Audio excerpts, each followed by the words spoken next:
ભારતીય નારી એકતા સંગઠનના અમે બધી જ ગ્રુપના મેમ્બરો અહીંયા આજે ભેગા થયા છીએ.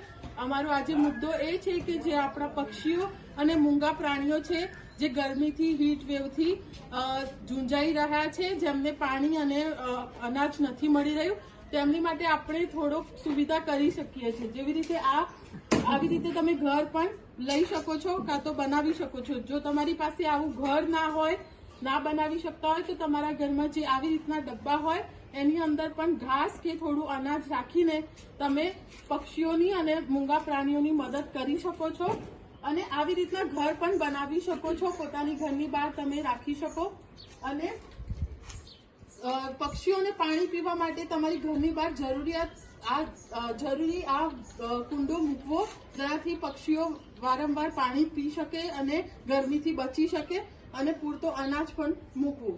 જેવી રીતે ગાયો અને કૂતરાઓ પણ મૂંગા પ્રાણી હોય છે, તો એ લોકોને પણ ગરમીથી બચવા ઘરની બહાર તમારે તગારું કે ડોલમાં થોડું ઘણું પાણી રાખવું, જેનાથી એ પણ પાણીથી અને ગરમીથી સંતોષી શકે.